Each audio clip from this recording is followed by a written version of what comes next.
آگے رسول اللہ صلی اللہ علیہ وسلم ایک بات بتا، من فطر فیہ صائما کان لہ مغفرۃ لذنوبہ وعتق رقبتہ من النار، کان لہ مغفرۃ لذنوبہ وعتق رقبتہ من النار۔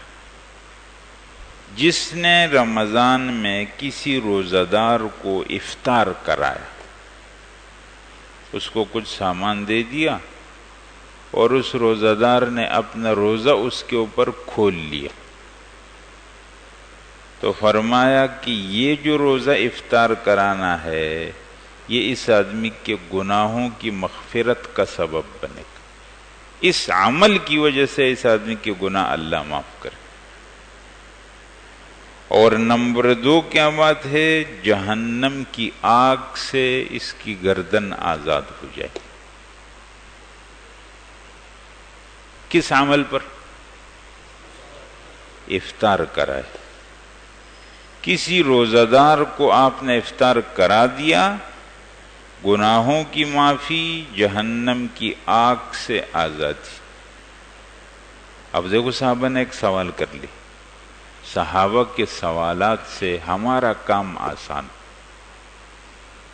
صحابی نے سوال کیا، رسول اللہ لیس، اچھا سنو تیسری بات ابھی باقی ہے، وَكَانَ لَهُ مِثْلُ أَجْرِهِ مِنْ غَيْرِ أَنْ يُنْتَقَصَ مِنْ أَجْرِهِ شَيْءٌ۔ روزہ دار کو آپ نے افطار کرایا، 3 فائدے رسول اللہ صلی اللہ علیہ وسلم بیان فرمائے، گناہوں کی معافی، جہنم کی آگ سے آزادی، اور اس روزہ دار کی طرح روزے کا اجر، یعنی آپ کو روزے کا اجر۔ اس لیے علماء یہ کہتے ہیں اس حدیث کی روشنی میں کہ ایک آدمی رمضان میں روزہ رکھتا ہے، ایک ویسے تو 30 یا 29 روزے فرض ہے نا، لیکن اجر میں ایک آدمی نے روزہ رکھا خود تو اس کو اجر ملا، افطار کرایا ایک روزہ دار کو تو اجر ملا، تو کتنے روزوں کا اجر ہو گیا؟ 2 کا اجر۔ کیسے شہر الاجر ہے نہیں، یعنی کس طرح بہانے پر اجر مل رہا ہے۔ ایک آدمی نے 10 روزہ دار کو افطار کرا تو کتنا ہو گیا؟ ایک اپنا روزہ تو ہو گیا، اور 11 روزوں کا اجر۔ صحابہ نے سوال کیا، اللہ کے رسول یہ تو روزہ افطار کرانے کا جو اجر ہے یہ تو بہت بہترین ہے، لیکن ہر ایک کی طاقت نہیں ہے کہ وہ روزہ دار کو افطار کرائے، وہ تو خود اپنے افطار کا انتظام کر لے تو بڑی بات۔ تو کہا لیس کلنا یجد ما یفطر بہ الصائم، ہم میں ہر ایک کی طاقت نہیں ہے کہ وہ روزہ دار کو افطار کرائے، تو پھر اس اجر سے ہم محروم ہیں، کہ اس کے لیے تو پیسہ چاہیے نا۔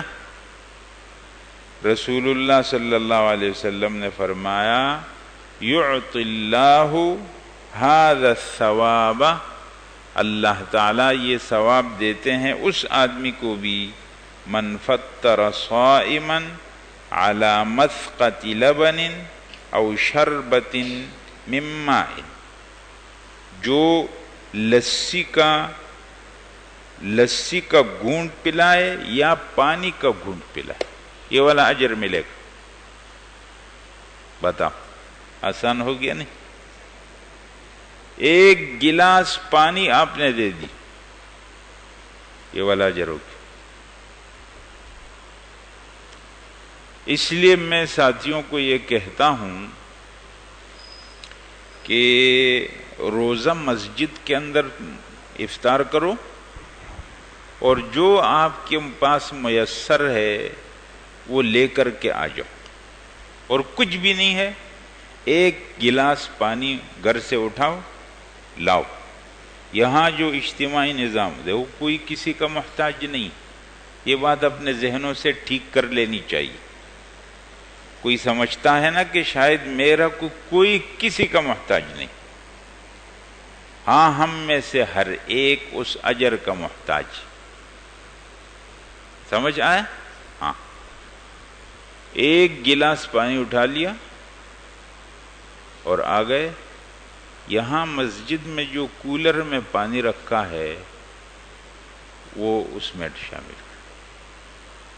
اب جتنے روزہ دار افطار کریں گے اس میں ہمارا حصہ ہو۔ اللہ کو مالدار اور غریب کی کوئی ضرورت نہیں ہے، اللہ تو ہمارے اس جذبے کو دیکھتے ہیں جو اللہ کی محبت میں ہم ایک عمل کرتے ہیں۔ اس لیے جو آدمی اپنے مال کے اوپر ذرا بھی تکبر کرتا ہے اللہ اس کو توفیق ختم کر دیتے ہیں، نہیں توفیق دیتے، توفیق تو اللہ کی طرف سے۔ تو فرمایا کہ اللہ جل جلالہ روزہ افطار کرانے کا ثواب اس آدمی کو بھی دیتے ہیں جو لسی کا، دودھ کا یا سادہ پانی کا گھونٹ پلاتا۔ یہ تو ہر ایک کی طاقت ہے نا، اس لیے اپنے پڑوس کے اندر جب افطار بنائیں گے تو اپنے پڑوسیوں کو تھوڑا سا لے جا کے دے دیجیے، ادھر گھروں کو دے دیا، ادھر گھروں کو دیا۔ پانی رکھ دیا، آپ کا گھر ایسی جگہ میں ہے جہاں لوگوں کا گزر ہے اور آپ دیکھتے ہیں کہ تو آپ نے افطار کے لیے ان کو سامان۔ اس لیے یہ والا مہینہ انفاق کا مہینہ بھی، خرچ کرنے کا، خرچ کرنے کی عادت ڈالو، جو آدمی کی طاقت ہے اس کے مطابق خرچ کرے۔